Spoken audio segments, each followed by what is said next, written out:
ಎಲ್ಲರಿಗೂ ನಮಸ್ಕಾರ, welcome back to my channel. ಇವಾಗ ಮಾವಿನಕಾಯಿ ಸೀಸನ್ ಅಲ್ವಾ, ಹಾಗಾಗಿ ನಾನು ಕೂಡ ಮಾವಿನಕಾಯಿ ತರಿಸಿದ್ದೆ.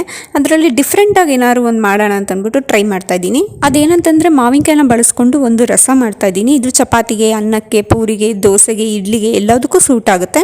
ನಾನಿಲ್ಲಿ ಒಂದು ಮಾವಿನಕಾಯಿನ ನೀಟಾಗಿ ಸಿಪ್ಪೆ ತೆಗೆದು ಈ ರೀತಿಯಾಗಿ ಸ್ಲೈಸಾಗಿ ಕಟ್ ಮಾಡಿ ಇಟ್ಕೊಂಡಿದ್ದೀನಿ.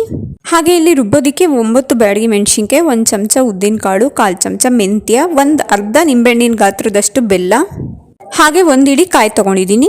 ಈಗ ಹೆಚ್ಚಿಟ್ಕೊಂಡಿರೋ ಮಾವಿನಕಾಯಿಗೆ ಚಿಟಿಕೆ ಅರಿಶಿನ, ಚಿಟಿಕೆ ಉಪ್ಪು ಹಾಕ್ಬಿಟ್ಟು ನೀಟಾಗಿ ಕಲಸಿಟ್ಕೊಂಡಿದ್ದೀನಿ. ಇವಾಗ ರುಬ್ಬೋದಕ್ಕೆ ಸ್ವಲ್ಪ ನಾನೆಲ್ಲ ತೊಗೊಂಡಿದ್ನಲ್ಲ ಅದನ್ನು ನೀಟಾಗಿ ಹುರ್ಕೊಬೇಕಾಗುತ್ತೆ. ಹಾಗಾಗಿ 9 ಬ್ಯಾಡಗಿ ಮೆಣಸಿನ್ಕಾಯಿ ಮತ್ತು 1 ಚಮಚ ಉದ್ದಿನಕಾಳು, 1/4 ಚಮಚ ಆಗೋಷ್ಟು ಮೆಂತ್ಯನ ನೀಟಾಗಿ ಪರಿಮಳ ಬರೋ ತನಕ ಹುರ್ಕೊಬೇಕಾಗುತ್ತೆ.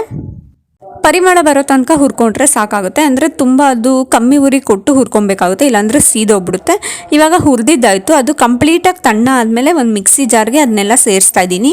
ಈಗ ಅದನ್ನು ಹಾಕೊಂಡಿದ್ದಾದಮೇಲೆ ನಾವಿಲ್ಲಿ ಮೊದಲೇ ತೆಗೆದಿಟ್ಕೊಂಡಿದ್ವಲ್ಲ ಅರ್ಧ ನಿಂಬೆಹಣ್ಣಿನ ಗಾತ್ರದಷ್ಟು ಬೆಲ್ಲ, ಹಾಗೆ 1 ಇಡೀ ಕಾಯಿನ ಸೇರಿಸ್ಕೊತಾ ಇದ್ದೀನಿ. ಅದೆರಡನ್ನೂ ಸೇರಿಸ್ಬಿಟ್ಟು ಇವಾಗ ಕಂಪ್ಲೀಟಾಗಿ ತಣ್ಣ ಆಗಿತ್ತಲ್ಲ, ಇದ್ರ ಜೊತೆಗೆ ಎಲ್ಲದನ್ನು ನೀಟಾಗಿ ನುಣ್ಣಕ್ಕೆ ರುಬ್ಕೊಬೇಕಾಗುತ್ತೆ. ತರಿ ಆದರೆ ಚೆನ್ನಾಗಾಗಲ್ಲ, ನೀಟಾಗಿ ನುಣ್ಣಕ್ಕೆ ರುಬ್ಕೊಂಡ್ಬಿಡ್ತೀನಿ.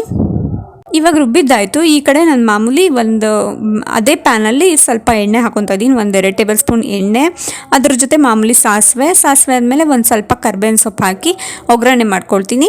ಅದಾದಮೇಲೆ ರುಬ್ಬಿರೋ ಮಸಾಲ ಇಟ್ಕೊಂಡಿದ್ನಲ್ಲ ಅದನ್ನು ಕೂಡ ಸೇರಿಸ್ಕೊತಾ ಇದ್ದೀನಿ. ರುಬ್ಬಿರೋ ಮಸಾಲ ಹಾಕಿದ್ಮೇಲೆ ಸ್ವಲ್ಪ ಅಂದರೆ ಅದು ಚೆನ್ನಾಗಿ ಸ್ವಲ್ಪ ಹಸಿ ಸ್ಮೆಲ್ ಇರುತ್ತಲ್ಲ ಅದೆಲ್ಲ ಹೋಗೋ ತನಕ ಒಂಚೂರು ಕುದಿಸ್ಕೊಬೇಕಾಗುತ್ತೆ. ಮಿಕ್ಸಿ ಜಾರ್ಗೆ 1/4 ಲೋಟ ಆಗೋಷ್ಟು ನೀರನ್ನ ಸೇರಿಸ್ಬಿಟ್ಟು ಅದನ್ನು ಕೂಡ ಹಾಕ್ತಾಯಿದ್ದೀನಿ, ವೇಸ್ಟ್ ಮಾಡಬಾರ್ದಲ್ಲ. ಹಾಗಾಗಿ ಇವಾಗ ಎಲ್ಲದನ್ನು ನೀಟಾಗಿ ಮಿಕ್ಸ್ ಮಾಡಿ ರುಚಿಗೆ ತಕ್ಕಷ್ಟು ಉಪ್ಪನ್ನು ಈ ಹಂತದಲ್ಲೇ ಹಾಕಬೇಕಾಗುತ್ತೆ. ಏಕೆಂತಂದರೆ ನಾವು ಮೊದಲೇ ಮಾವಿನಕಾಯಿಗೂ ಸ್ವಲ್ಪ ಹಾಕಿದ್ವಲ್ಲ, ಹಾಗಾಗಿ ಈ ಹಂತದಲ್ಲಿ ಇನ್ನೊಂದು ಸ್ವಲ್ಪ ಹಾಕ್ಕೊಂಡು ಚೆನ್ನಾಗಿ ಮಿಕ್ಸ್ ಮಾಡ್ಕೊಬೇಕು. 3 ನಿಮಿಷ ಜೋರುರಿ ಕೊಟ್ಟು ಚೆನ್ನಾಗಿ ಕುದಿಸ್ಕೊಬೇಕಾಗುತ್ತೆ, ಅದು ಹಸಿ ಸ್ಮೆಲ್ಲ ಹೋಗೋ ತನಕ ಅಷ್ಟೇ. 3 ನಿಮಿಷ ಕುದ್ದಿದ್ದಾದಮೇಲೆ ಇವಾಗ ನಾವು ಮಾವಿನಕಾಯಿ ರೆಡಿ ಮಾಡಿ ಇಟ್ಕೊಂಡಿದ್ವಲ್ಲ ಅದನ್ನು ಕೂಡ ಸೇರಿಸ್ಕೊಂಡು 2 ನಿಮಿಷ ಕುದಿಸ್ಕೊಂಡ್ರೆ ಸಾಕಾಗುತ್ತೆ. ತುಂಬ ಹೊತ್ತೇನು ಬೇಡ, 2 ನಿಮಿಷ ಈ ರೀತಿಯಾಗಿ ಕುದಿಸ್ಕೊಂಡ್ರೆ ನೋಡಿ ಎಷ್ಟು ಚೆನ್ನಾಗಿರೋ ಸ್ಪೈಸಿ ಆಗಿರೋ ಮಾವಿನಕಾಯಿ ರಸ ರೆಡಿಯಾಗಿರುತ್ತೆ.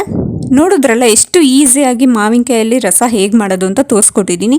ಈ ವಿಡಿಯೋ ಏನಾದರೂ ಇಷ್ಟ ಆಗಿದ್ರೆ ಪ್ಲೀಸ್ ಒಂದು ಲೈಕ್ ಮಾಡಿ, ಶೇರ್ ಮಾಡಿ. ಹಾಗೆ ಹೊಸದಾಗಿ ನನ್ನ ಚಾನಲ್ನ ನೋಡ್ತಾ ಇದ್ದರೆ ಪ್ಲೀಸ್ ಸಬ್ಸ್ಕ್ರೈಬ್ ಮಾಡ್ಕೊಂಡು ನೋಡಿ. ಇನ್ನಷ್ಟು ಈಸಿ ರೆಸಿಪೀಸ್ಗಾಗಿ ನನ್ನ ಚಾನಲ್ನ ಪ್ಲೀಸ್ ಸಬ್ಸ್ಕ್ರೈಬ್ ಮಾಡಿ.